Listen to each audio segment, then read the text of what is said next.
O mais engraçado dessa série é que você pega pra analisar o parentesco de uns 2, 3 personagens. Só isso já tem irmãos, tio e sobrinha, pai e filha, sogro e genro, marido e mulher, pai e cunhada, e assim vai. Haja raciocínio pra entender essa árvore genealógica dos Targaryen. E nessa semana saiu o 10º e último episódio da primeira temporada de A Casa do Dragão, o qual trouxe toda a movimentação em Pedra do Dragão após a Rhaenyra receber péssimas notícias sobre a morte de seu pai e a ascensão do Aegon ao trono, usurpando seu lugar por direito. E trazendo muito dessas discussões sobre o preço dessa guerra toda, qual é o custo de uma coroa, tivemos um fechamento de temporada bom. Então, dando continuidade aos nossos vídeos dessa série aqui no canal, vamos comentar de tudo que rolou. Simbora!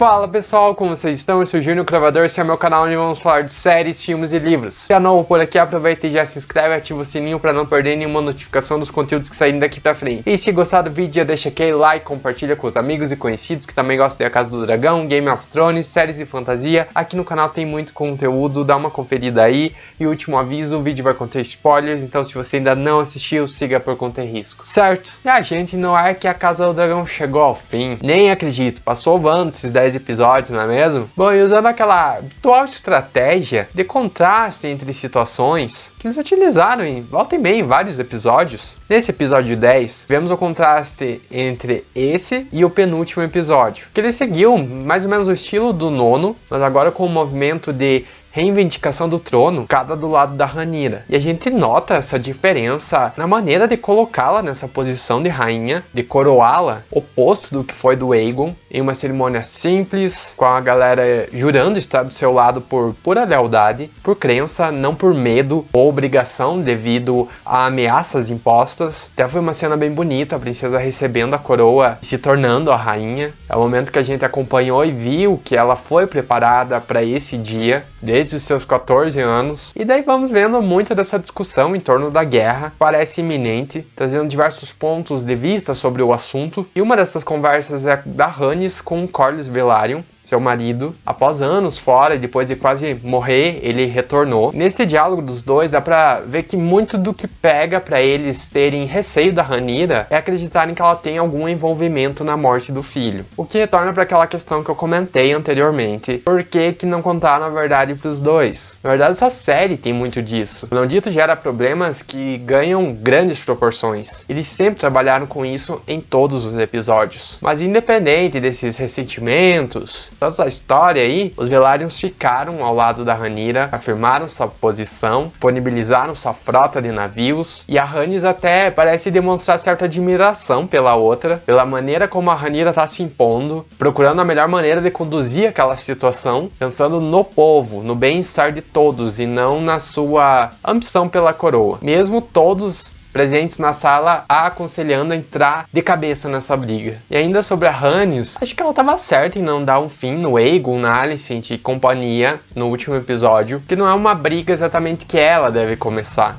Dá pra entender esse seu argumento. Há um comentário aleatório, eu adorei todo aquele lance da mesa, acendendo e destacando os diversos pontos ali do mapa. Sério, bonito demais. Bom, e falando da Rhaenyra, nossa protagonista, nessa linha de se preocupar onde é que todos vão estar se metendo pela sua causa, temos aqui uma postura contrária do Daemon, o que traz um conflito nessa relação. O Daemon nesse episódio, a partir do momento que ele soube da trairagem, não perdeu tempo e começou a agir. Em partes é bom porque ele já foi acertando alguns detalhes com os vassalos, garantindo sua lealdade, mas por outro ele não espera as decisões da Rhaenyra e nem respeita elas, chegando a perder o controle, como na cena lá que ele segura ela. E não é surpresa esse comportamento mais violento, ele sempre foi um personagem que manifestava atitudes drásticas, e por mais que ele sempre tenha demonstrado uma espécie de consideração pela sobrinha, nem ela tá livre desse seu ladinho. E aí ela joga na roda a questão do Aegon e da profecia, algo que parece que ele não tava totalmente ligado. Meu, às vezes o Daemon fica muito perturbadão, não? E não rasga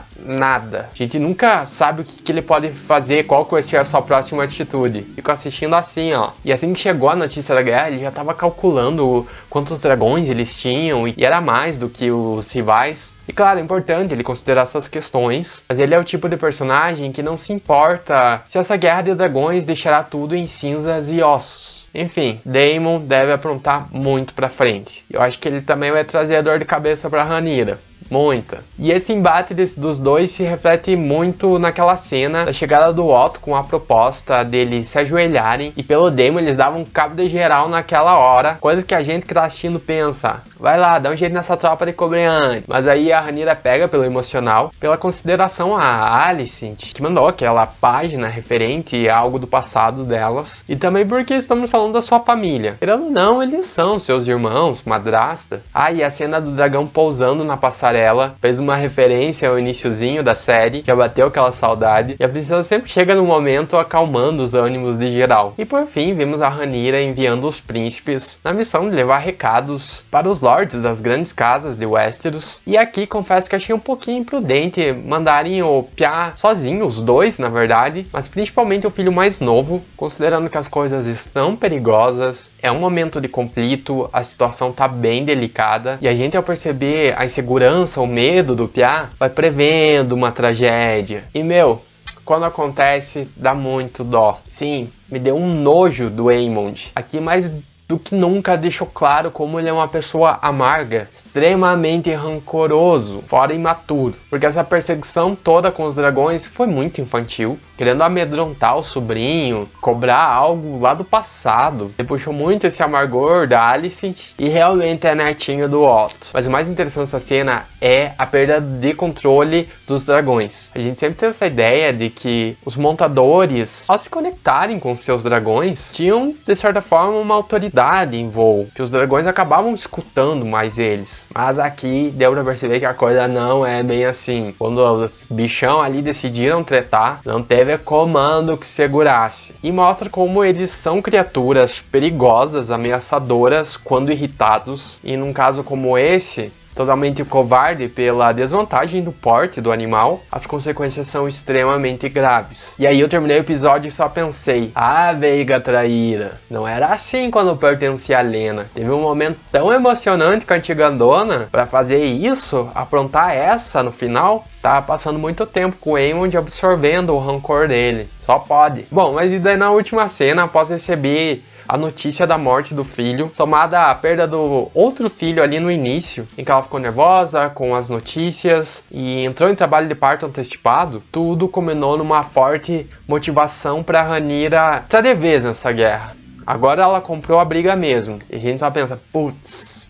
agora a treta vai pegar fogo, literalmente. Bom pessoal, esse episódio no geral foi mais tranquilo, com os impactos deixados mais pro finalzinho, mas foi aquele episódio muito bem construído e que direciona muito bem pro que a gente pode esperar para a próxima temporada. Toda essa batalha entre Targaryens, Cavaleiros de Dragões, os Hightowers, tudo isso vai ficar para a segunda temporada. Mas assim, eu gostei, achei um episódio de encerramento bom, que trouxe muito da noção do que é o preço a ser pago pelo trono, pela coroa na cabeça. A Rhaenyra mais do que ninguém tá sentindo isso, e muitas vezes é um preço que os próprios personagens se questionam se vale a pena arriscar pagar. Então eu achei muito interessante eles trazerem várias referências à própria série e novamente a Game of Thrones. É até engraçado ouvir assim sobre os Starks, os Baratheon, e sobre a temporada como um todo. Achei tudo no geral bem feito. Acho que o único episódio assim que eu não achei tão legal foi o 9, que já expliquei pra vocês, mas ainda assim é um bom episódio.